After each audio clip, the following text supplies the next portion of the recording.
All right, let's talk matrix operations.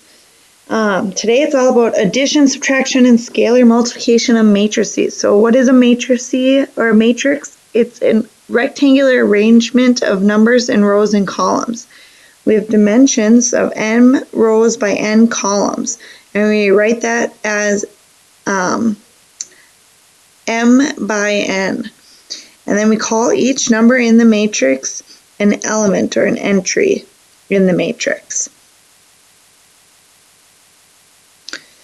So here are just a couple examples of matrices. And we can say that two matrices are equal if every entry in the matrix itself is identical. And so these look a little bit different, but 2.5 is equivalent to 5 halves. -1 is equivalent to -1, and then those are both in the same spots. -0.2 or 2/10 is the same thing as 1/5, -1/5, and we have 3 and 3. And so these are both 2 by 2 matrices, and all the entries are in the same exact spots are equal. So we would say that these two matrices are equal. Down here in B, in row 1, column 1, we have a 1, and over here in row 1, column 1, we have a 0. So right away that tells me that these two, and I guess the rest of the entries are also not equal. So even though they're both 2 by 2, the entries are not equal, so the matrices are not equal. So to be an equal matrix has to have identical entries in each spot. If the matrices are the same size, so the same dimensions, then you can perform matrix addition or subtraction. And if the matrices are the same size, then you just add or subtract the corresponding entries in the corresponding rows and columns. For example, this is it goes rows by columns, so this is a 3 by 1, and this is a 3 by 1. 3 rows by 1 column. And so you get an answer, a 3 by 1 matrix, and we add corresponding spots. So it'll be 0 plus 1, then 4 plus -9, then 3 plus 8. So we add the corresponding spots. So final answer, we add these two matrices, we get 1, -5, and 11. So that would be our answer. Similar, when we subtract, we get, as long as they're the same size, so 2 by 2, they have the same dimensions, subtract to 2 by 2, same dimensions, we can do the subtraction. So in our first row and first column, we have a 3 here and a 2 here. So 3 minus 2 is 1. Then in our next spot, we have in row 1, column 2, we have a 3 minus a 0. 3 minus 0 is 3. Then we have 9 minus -3. So 9 minus -3, when we subtract a negative, it's actually going to be 9 plus 3, so we're going to end up with 12 there. And in our last spot, -5 minus 5. -5 minus 5 is going to leave me with -10. So that's the answer for B, this 2 by 2 matrix. Down here, I have a 1 row by 2 column and a 2 row by 2 column. Since these dimensions are not the same, I cannot do the addition. It's not possible.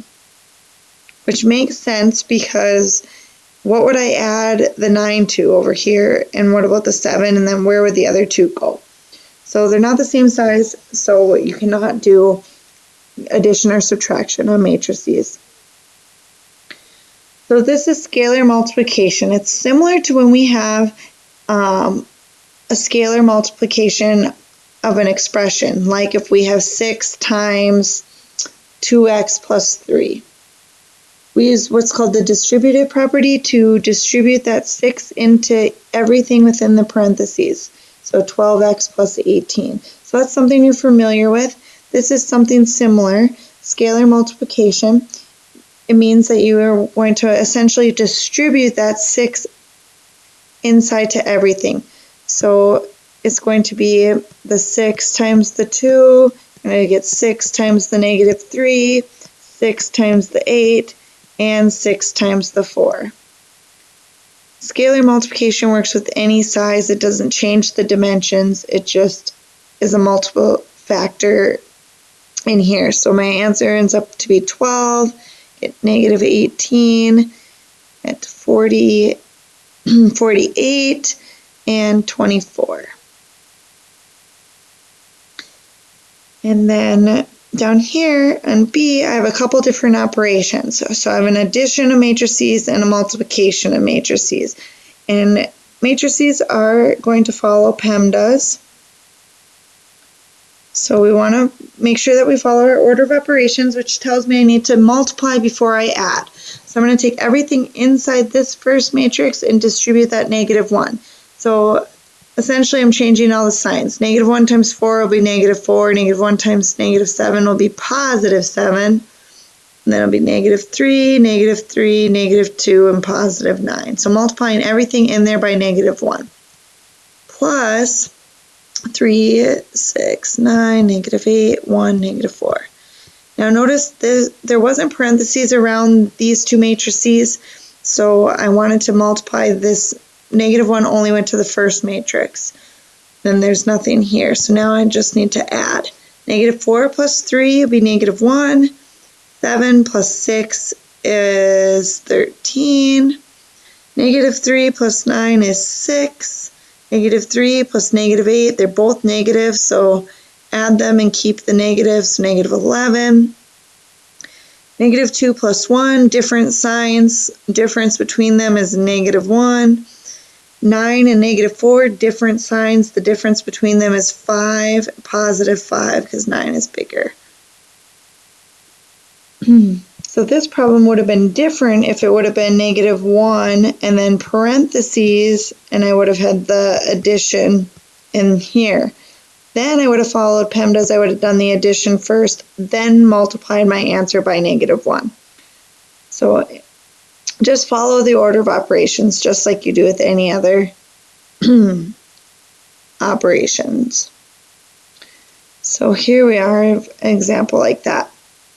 So we're going to follow PEMDAS. And then we have an equation here. So it's saying whatever we get on this side is equivalent to this matrix over here. So remember, for a matrix to be equal, every entry needs to be identical. So whatever we solve for over here has to be equal to the 4 that are on this right side. So the first thing we need to do, now we have inside the parentheses is addition. So the first thing we're going to do is add those matrices together. So we got 8 plus 4 is 12. 0 plus -2x is -2x. -1 plus 1 is 0. And then we have a 2y plus 6. So we have a 2y plus 6.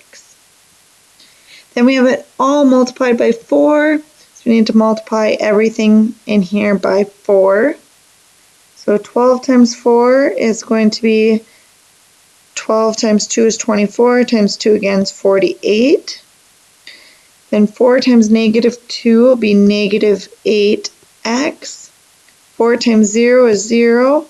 And 4 times 2y plus 6, don't forget to multiply that 4 by everything.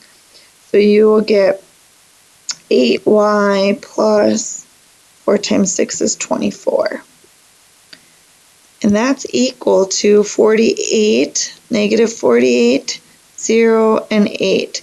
So for these two matrices to be equal, every corresponding entry needs to be equal. So 48 is equal to 48, 0 is equal to 0. That means that 8x has to equal -48. So if 8x has to equal -48, you can divide by -8 to see that x equals negative divided by a negative would make that a +6. So x equals +6. Similarly, 8y plus 24 must equal 8. So if 8y plus 24 has to equal 8, solve for y, get 8y equals negative 16 divided by 8, and y is going to be negative 2. So negative 16 divided by 8. So x equals 6 and y equals negative 2. So solve the matrix for x and y, which I found there. This matrix C shows the number of hardcover volumes sold and the average price per volume in dollars for different subject areas. Calculate B minus A. How many more or fewer law volumes were sold in 1996 than in 1995? How much more or less did the average music book cost in 1996 than in 1995? So they're asking us to find B minus A. So we're subtracting the 2. So starting with B over here, matrix B minus matrix A. I'm not going to rewrite the whole thing, but make sure that we start with this one. So for volumes sold, looks like how many more law volumes were sold in 1996? So 1,070,000 minus 1,116,000 is going to be negative 46,000. And 53.4 minus 41.23 be 12.17. And continue finding those. So 827,000 subtract 716,000, 111,000. 88.51 minus 73.09, 15.42. 253 minus 251,000 is going to be just 2,000. 39.21 minus 43.27 will be negative 4.06. And 179,000 minus 199,000 is going to be negative 20,000. 33.92 minus 38.3 is going to be negative 4.38. So how many more or fewer law volumes were sold in 1996 than in 1995? So law volumes, if I look back at my table, law volumes were the second row here. So there was more law volumes sold in 1996, and how many more? There was 111,000 more. Average price per volume increased by $15.42 between those 2 years and that. How much more did the average music book cost in 1996 than 1995? So music book was here, the cost is the second. So music is third row, cost is second. So it looks like the cost went down in 1996 by $4.06. So it cost $4.06 less in 1996. So this compared volume sold in the first column here, and then the price, average price per volume sold in the next. So we were able to find the difference and then answer some questions about that matrices. Remember, in order to do any of the operations in adding or subtracting, the matrices must be the same. So just in adding and subtracting, we must have the same. When solving a matrix, simplify one side, then set corresponding entries equal to one another and solve the equations. Because the corresponding entries must be equal. That was the key step there. When you have a multiple scalar multiplication, like a number out front, make sure that you multiply each entry, so each spot, by that multiple.